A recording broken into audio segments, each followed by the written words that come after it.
Inalim, ya. Saya tantang besok kalau Bu Inalim kan ada di Indonesia, datang ke sini segera. Silahkan kalau ada yang berani, ya. Silahkan kalau berani ada yang ngontak ke pemerintah Australia. Jadi makin ngaco lagi kan? Gitu. Di suatu tempat rahasia lah gitu ya. Ini adalah keajaiban dunia yang ke-9. Supaya Bapak Wakil Presiden kita nggak sibuk kerja. Kan karena SMA memang program SMA tidak ada di Singapura, adanya secondary school. Jadi kalau Jokowinya ini menjadi white paper, kemudian nanti Gibrannya akan menjadi black paper. Itu ngikutin yang kasus Panama White Paper kan, yang soal skandal keuangan terbesar saat itu kan. Alias kelas 1 SMA. Belum kelas 2 dan kelas 3. Atau nanti Jan Etes, jasa TK-nya mesti mulai di Singapura. di foto. Untuk masuk universitas di Singapura yang diperlukan adalah selesai secondary school, tidak perlu selesai SMA. Karena kok bisa kelas 10? Ini harus diperiksa. Soal penyetaraan mah bertahun-tahun nggak selesai-selesai. Hari-hari ini beredar yang katanya pakar pendidikan luar negeri namanya Bu Inalim, ya. Saya tantang besok kalau Bu Inalim kan ada di Indonesia, datang ke sini segera besok, ya. Jangan hanya ngomong idealnya, idealnya betul yang Ibu bilang, tapi faktanya Gibran itu tidak begitu. Itu aneh sekali, nggak ada hubungannya. Sebuah pendidikan yang 6 bulan dan itu pathway untuk masuk perguruan tinggi, katakan bimbel atau bimbingan belajar, disetarakan dengan sekolah menengah kejuruan. Dan orang juga harus tahu bahwa yang namanya sekolah menengah kejuruan itu, mohon maaf, itu juga tidak bebas memilih perguruan tingginya, beda dengan SMA. Kalau SMA dia bisa kemana-mana. UTS InSearch disetarakan yang merupakan bimbel atau kursus singkat dengan durasi 6 bulan sampai 1 tahun. Kok bisa dipadankan dan disetarakan antara foundation studies seperti UTS InSearch itu disetarakan dengan SMK yang saat ini sudah menjadi diskursus publik. Kalau mau mempertanyakan UTS, mempermasalahkan menganggap UTS itu bimbel, silahkan kalau berani ada yang ngontak ke pemerintah Australia dan menuduh UTS hanya bimbel. Silahkan kalau ada yang berani, ya. Karena UTS itu university. Ini kan penghinaannya terhadap pihak universitas dan mereka ada pembuktian universitasnya masuk rankingnya aja juga jauh lebih tinggi dari universitas di Indonesia. Apa berani kita mengatakan mereka hanya bimbel gitu ya? Dan udah ribuan anak-anak kita yang kuliah di UTS juga, lulusannya juga sudah banyak gitu ya. Dan ada juga anak pemilik media, saya tahu juga media besar di Indonesia juga lulusan dari komunikasi UTS gitu. Yang punya media bahkan di Indonesia. Nah, jadi karena itu salah satu program yang terkenal di UTS. Media komunikasi, digital communication, social media communication itu mereka terkenal di sana. Kalau bicara UTS InSearch, nah ini beda lagi.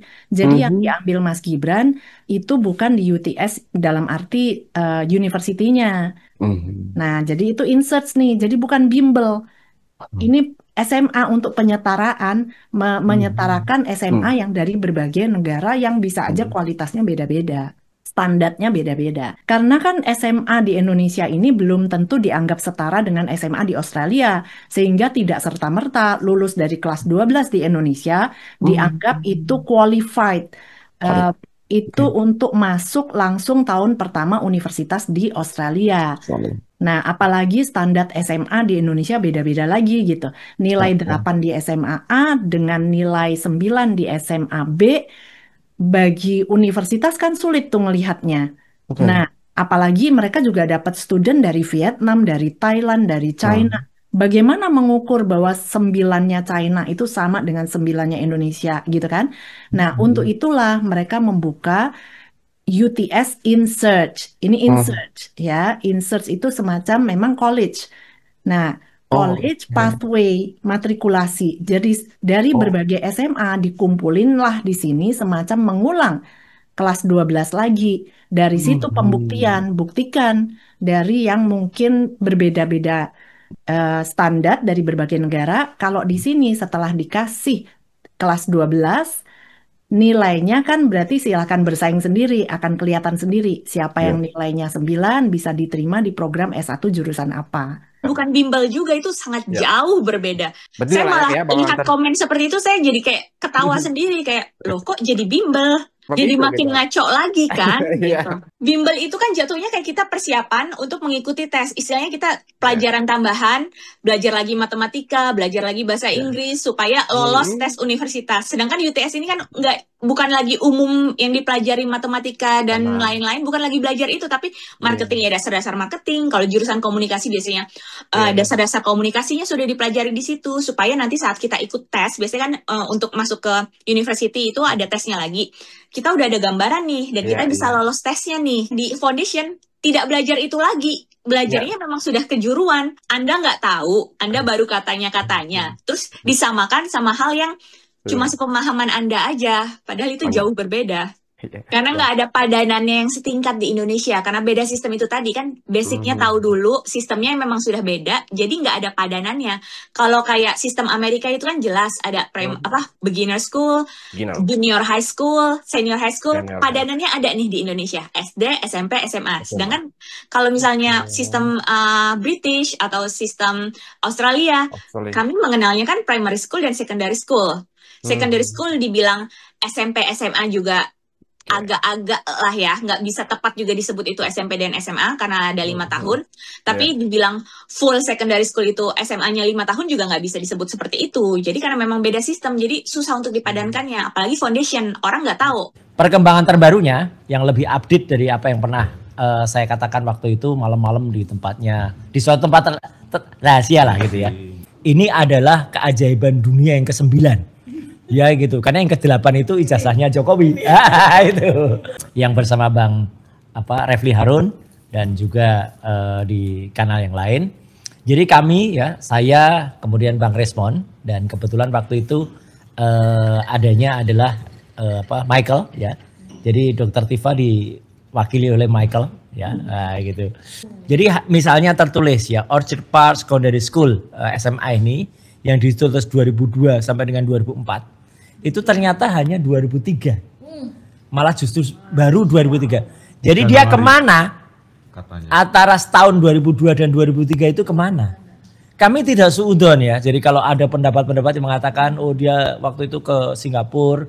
Dan ada yang mengatakan lokasi sekolah Orchard Park Secondary School itu tidak jauh dari sebuah tempat untuk melakukan klinik rehabilitasi. Ya itu benar-benar kita nggak bisa menampik berita-berita itu. Ya, sebetulnya isu ini sudah keterlaluan ya. Ibarat ini isu ijazah ini digoreng terus sampai kayaknya udah gosong gitu ya. Dan sampai kayaknya kita jadi nggak produktif, nggak sempet ngerjain pekerjaan rumah yang lain gitu. Hanya sibuk menggoreng yang sudah matang sampai gosong digoreng lagi. Sehingga kerjaan-kerjaan lain terbengkalai gitu. Memang ijazah ini adalah bukti keberhasilan dari kuliah, pendidikan kan begitu. Tapi sebetulnya ijazah ini kan hanya dipakai untuk masuk ke dunia kerja. Begitu sudah masuk dunia kerja, yang kita bahas sudah bukan ijazah, yang kita bahas ini kinerja. Ini yang terlewat ya. Jadi kalau kita bahas, kita bawa isu ijazah presiden, wakil presiden, mungkin di skala yang lebih mikro deh gitu. Ibaratnya di perusahaan gitu ya, kita apply sebagai sales lah, masuk ke perusahaan. Terus udah diterima. Habis itu tugas kita ke lapangan untuk jualan nih. Hari ini saya mau ketemu 10 potensi customer misalnya. Tapi kita nggak pergi-pergi gara-gara rekan-rekan kerja setiap hari itu ngajak meeting untuk mempertanyakan ijazah kita dulu. Nah, akhirnya yang rugi kan perusahaan. Karena kita ini nggak cuma setiap hari, tapi sudah berbulan-bulan disibukkan dengan isu ijazah ini. Padahal harusnya kita biarkanlah Bapak Wakil Presiden itu pembuktiannya kalau di dunia kerja itu lewat kinerja. Kalau pembuktian ijazah itu di dunia pendidikan gitu. Nah, jadi ini yang sangat disayangkan dan menimbulkan kecurigaan terus terang buat saya. Nah, kalau memang ini dipertanyakan terus ijazahnya, jangan-jangan memang sengaja supaya Bapak Wakil Presiden kita nggak sibuk kerja. Harusnya kan selama ini, biarkan para pejabat ini kan bekerja, bukan sibuk hanya ngurusin politik setelah terpilih, sibuk lagi untuk nunggu pemilu 5 tahun lagi gitu ya. Terus kapan kerjanya dong? Karena kan tadi ijazah itu hanya masalah waktu masuknya. Kalau sudah keterima dan kita pertanyakan, ya pertanyakan misalnya kalau perusahaan tadi, ya pertanyakan ke HRD-nya dong. Jangan Oke. pertanyakan saya yang sudah diterima Hmm. kerja gitu.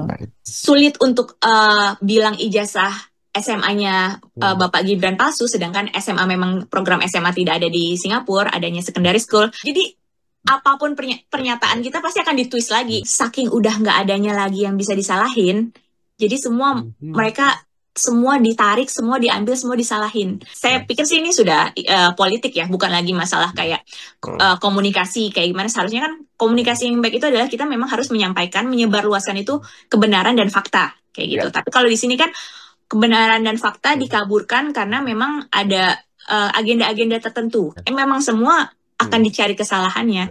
Jadi sudah bukan lagi untuk mencari kebenaran, tapi memang ada agenda-agenda tertentu kan yang ingin menjatuhkan. Jadi kami di sini akan menyampaikan update terkait dengan bagaimana kita akan menerang jelaskan tentang fake diploma atau ijazah palsu dari Jokowi yang sesungguhnya sebetulnya untuk penelitian kita sudah final.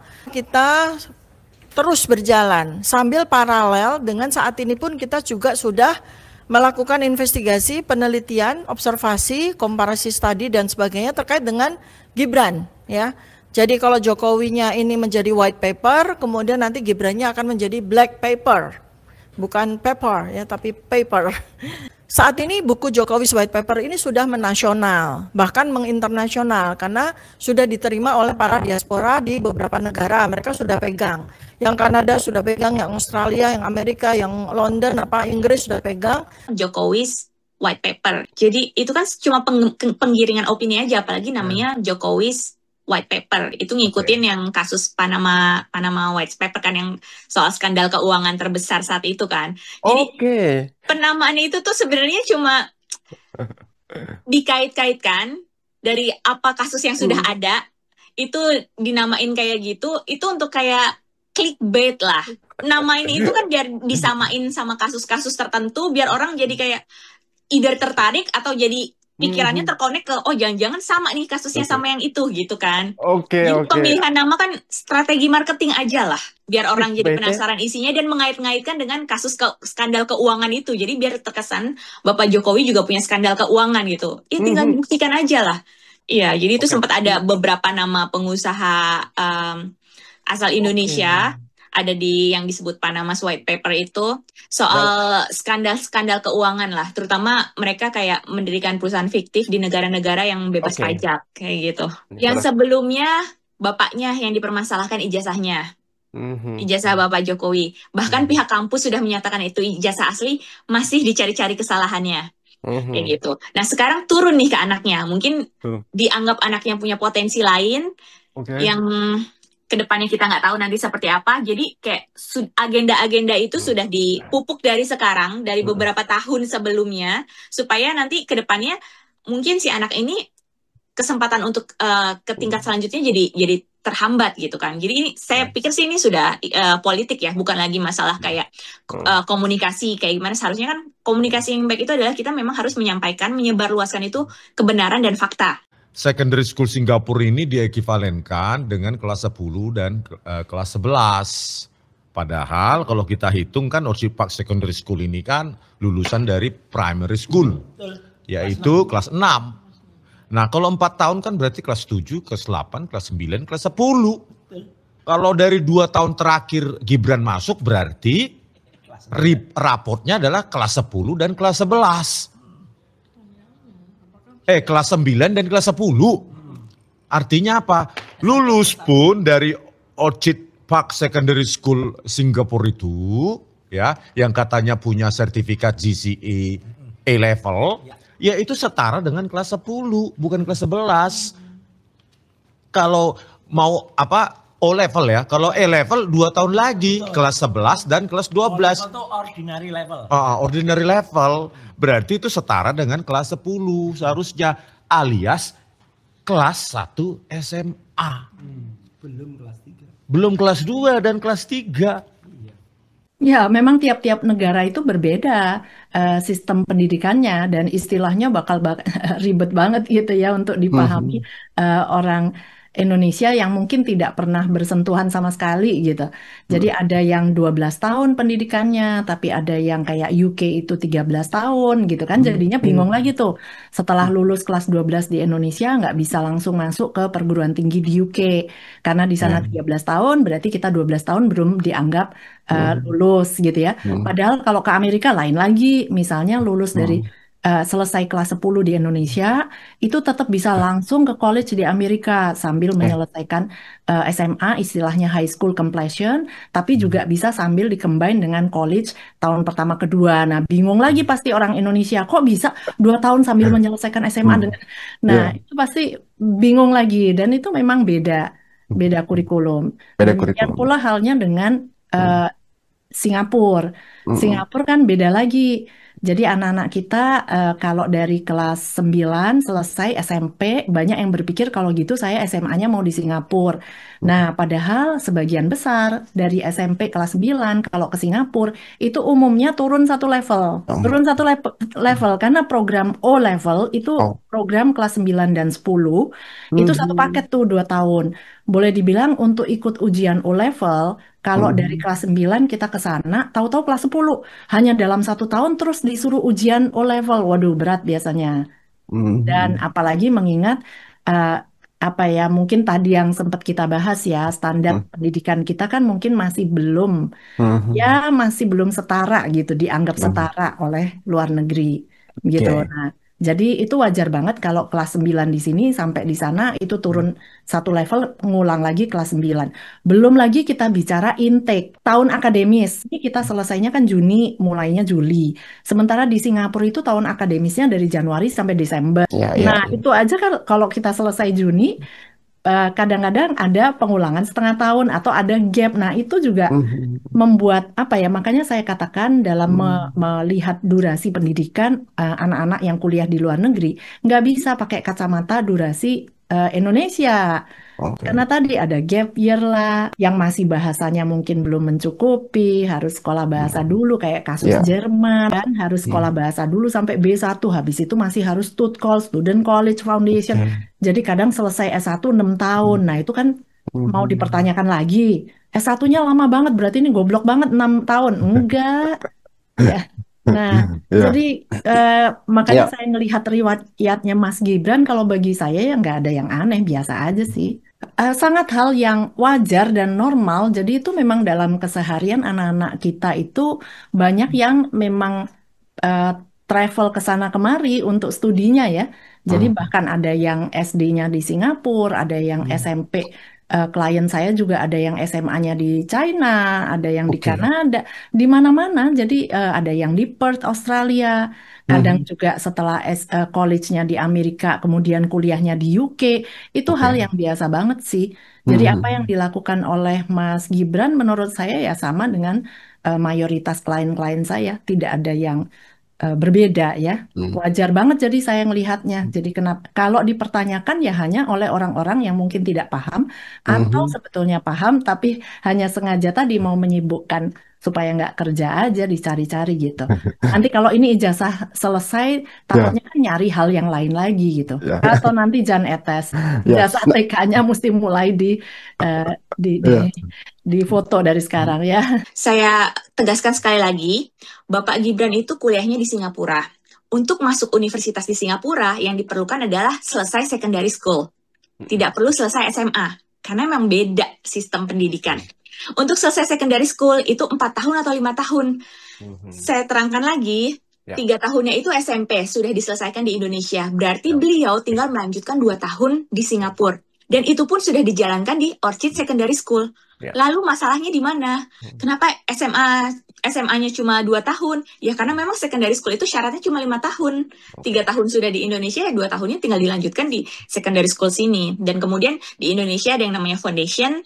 Itu yang jenjang pendidikan itu yang tidak familiar di Indonesia. Sulit untuk dipadankan dengan apa. Dan kalaupun KPU akhirnya menuliskan UTS itu sebagai SMA, menurut saya itu juga sudah tepat. Karena gini, data di KPU itu kan data publik. yang dilihat oleh masyarakat Indonesia. Kalau KPU menuliskannya itu Orchid Secondary School sebagai secondary school, lalu UTS sebagai foundation, masyarakat bingung apa nih kayak gitu. Jadi menurut saya KPU menuliskan Orchid Secondary School sebagai SMA dan UTS sebagai SMA itu sudah tepat supaya masyarakat paham, oh SMP-nya kan sudah jelas di Indonesia. Kemudian jenjang pendidikan setelah SMP kan SMA. Jadi itu untuk mempermudah masyarakat biar paham aja. Terimalah kebenaran, terimalah kenyataan, udah nggak perlu diperdebatkan lagi. Ini kayak sengaja dicari-cari terus aja. Nah, Gibran masuk tuh maksimalnya kelas 9. Ini kok bisa kelas 10? Ini harus diperiksa. Dan kemudian ijazah yang diberikan ijazah atau surat penyetaraannya. Nah, ini pun juga harus nanti akan kita koreksi. Iya, saya mengikuti tata bahasanya si Gibran ini. Ya, para gitu ya. Terbalik. Nah, gitu, para termul ini. Ya, gitu. Jadi artinya kalaupun misalnya ya Pak Subhan itu mengatakan selalu yang ditinggung adalah peraturan atau Undang-Undang Nomor 7 tahun 2017. Itu memang ada. Di bawahnya tuh ada surat keputusan KPU. Tapi surat keputusan KPU itu yang disebut adalah surat keputusan penyetaraan. Bukan surat penyetaraan kayak gini. Surat keterangan. Jadi surat keterangan ini harusnya memang tidak sah.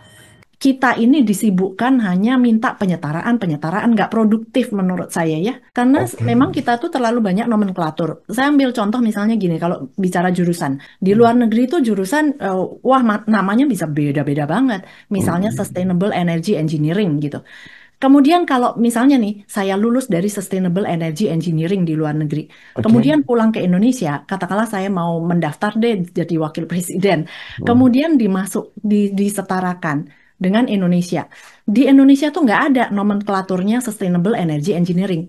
Jadi dari pihak kementerian itu maksa banget tuh. Berarti dimasukkan kemana ya yang kita ada? Misalnya teknik industri gitu, teknik mesin. Nah, kebayang nggak kalau saya jadi wakil presiden akan dipertanyakan lagi, bohong tuh pasti, mana kok sustainable energy, padahal dari sini bilangnya teknik industri, tuh kan beda tuh. Nah, itu loh yang ribet itu dari kitanya, nomenklaturnya kata. Makanya silakan pertanyakan yang diundang justru dari pihak petugas yang menyetarakan dan bongkar bagaimana sistem menyetarakannya kalau memang masih belum sanggup dengan menyetarakan yang ada di luar negeri, saking banyaknya yang ada di luar negeri. Kayak misalkan O-level, kalau Mas Gibran dari kelas 9 di sini, saya nggak tahu riwayatnya Mas Gibran ya, tapi dikatakan dari kelas 9. Berarti nggak mungkin tuh ke Singapurnya kelas 11-12 ngambil A-level.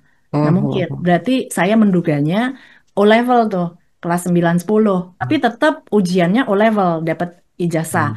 Nah, bayangkan setelah O-level pulang ke Indonesia, misalnya ke penyetaraan lagi. Kita nggak punya lagi kan itu apa tuh O-level.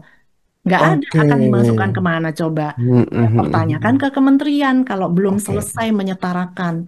Nah, di situ yang masalah belum selesai karena S1 bisnis misalnya dari Australia itu juga 3 tahun. Nah, ini udah perjuangan juga antara pemerintah Australia dan Indonesia nih. Sudah bertahun-tahun nih.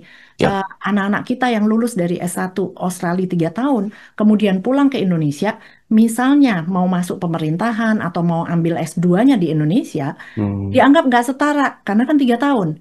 S1 di Indonesia 4 tahun. Nah, itu ribet lagi tuh. Nah, ini bertahun-tahun, soal penyetaraan mah bertahun-tahun nggak selesai-selesai.